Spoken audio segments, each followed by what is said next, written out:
I did not come from the private practice. I did not have a lot of experience running a business. Neither did my family, nor any of my surrounding friends.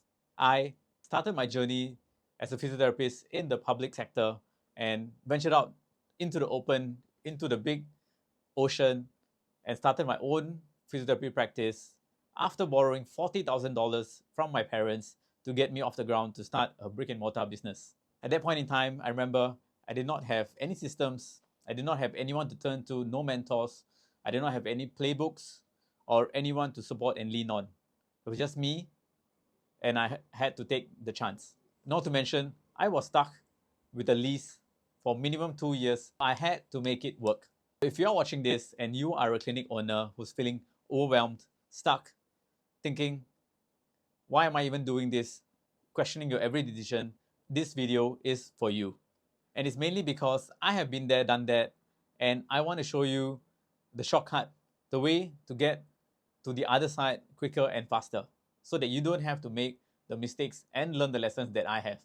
If we were to go back in time, I can tell you my story of how it all started. I come from a middle income family, and I was not even born in Singapore. I was actually born in India, and when I was 10 years old, my family moved over because my dad got a job in Singapore. So pretty much all my education was done in Singapore, but my roots were from India. Very typical of an immigrant family, I was always told to study hard, get a job, and work in the public sector. And that was what success meant for someone from an immigrant family. And for a while, I did exactly that. I studied hard, I got myself into university, I even got a scholarship, after which I went out to work in the public sector, and that was what a successful kid at that point in time looked like. But I knew very early on that this employee life, no matter how stable, was not freedom to me. I hustled. I remember trying so many different gigs. I even tried e-commerce, selling sports tapes. I gave tuition to O-level and A-level students. I took up part-time gigs, hourly pay gigs. I even stacked 2 jobs at once with my full-time job. I did everything. I knew that I wasn't lazy, but I always couldn't accept that this was the ceiling. Eventually, I went all in. I went to borrow $40,000 from my parents, who actually at that point did not fully believe in what I was doing, but they still backed me anyways. And even then, at that point, I remember asking my close friends who were much better off than me to invest in my idea and my business, but I was rejected at every milestone, to the point that I had to turn to my parents and essentially wiped out all their savings so that I could start this business. When I first started, I started with a partner, but due to certain circumstances, it was actually just mainly me running the whole show. And it was very scary because I had no systems, I had no referral sources, I did not have leads coming through, I did not have a team of people looking after the business as well. I did everything. I treated the patients, I cleaned the clinic, I did the laundry, I did the marketing, I went out to network, and having done all that, I was still constantly worried about paying rent. Cash was so tight that I couldn't even pay myself a decent salary, and I ended up taking another job on top of running this business just so that I can pay myself a little bit to get me through. And there were so many nights, sleepless nights, very stressful nights. I just sat there thinking, how did I end up here? Why did I even make this decision? Is what I'm doing right now truly the right thing to do?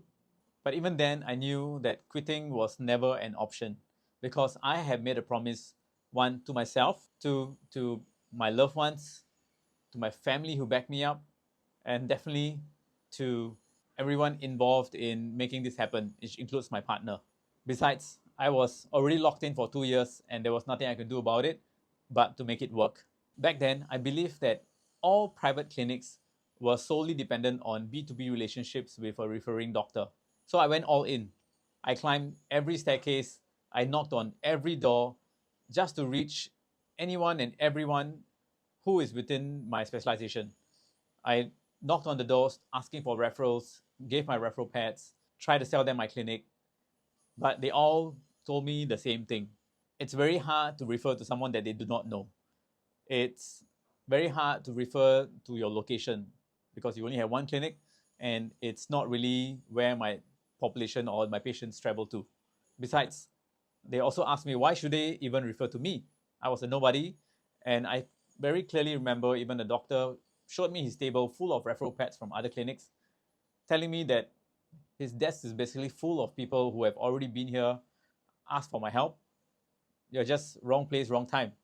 And this completely crushed me because that was the plan, and the plan was failing. So I decided to problem solve, and I tried to do what I knew to do at that point in time, which was to try and run ads. When I tried to do that, all I got were very poor, unqualified leads coming through, and I actually ended up spending more time, more money, more effort with nothing to show for. And that was the moment I realized that relying on someone else to save my business was not the goal. Looking back at those times, I realized that letting go of the tactics weren't the problem, but it was letting go of this mindset that I had. At that point in time, I believed that I had to be the best physio in the whole of the private scene to get referrals. I believed that getting referrals was the only way. I truly believed that no one else could do things to my standards with respect to anything around the clinic, and I just wanted to be busier and busier because to me, treating more clients meant more success. But I realized that this fundamental thing needed to change, and I had a full change in my mindset. I stopped chasing B2B leads or running ads, and I went all in on solidifying my organic referral sources. So I worked on my patient experience, I worked on the treatment outcomes my patients were getting, I worked on creating a system around how word of mouth works, creating multiple systems, and always reflecting back on the feedbacks that I get. It was at that point I started documenting everything. I hired before I felt safe. I learned how to manage people. I built teams around me. I started delegating even before I was sure. And I did one of the hardest things to do, which was to say no to opportunities because I was a yes man, and that was extremely difficult. I had to say no so that I could focus and say yes to the things that mattered the most. I stopped doing what felt productive and started to focus my attention to what was important. And I very clearly remember at that point in time, with all that self-doubt, I looked around me and I could see that there were clinics who had multi-locations, who had multi-million dollars in revenue with a very strong brand. And I asked myself, if they can do it, why not me? As someone who started a tiny little clinic of 700 square feet in one of the poorest neighborhoods in Singapore, it was a struggle. We were doing probably less than $10,000 a month. And moving forward from there to today, we have 8 clinics and we run a very successful, prominent brand in Singapore doing multi-million dollars in revenue every year. The best part, I still get to see my patients for a couple of hours a week, every week. And it's only because I want to and not because I need to. And I've also had the opportunity to create leaders within the business to the point that I can actually step away and I know for a fact that the business will continue to grow. Outside of work, I'm married to a beautiful wife and I've had 3 beautiful children, 2 boys and 1 girl. And I get to be at every one of their milestones if I choose to. And I get to also prioritize my health when I can actually spend time to look after my body and also my mental health. Life has been better than ever. I still remember back in the days, even just 2 to 3 years after starting out my clinic, people were already looking to me seeking advice. People were also asking for partnerships, and people even showed up to my front door asking to do a joint venture together to build a business, to build their vision. And it was at that point I realized that many of these clinics and teams, they needed a few certain items to succeed.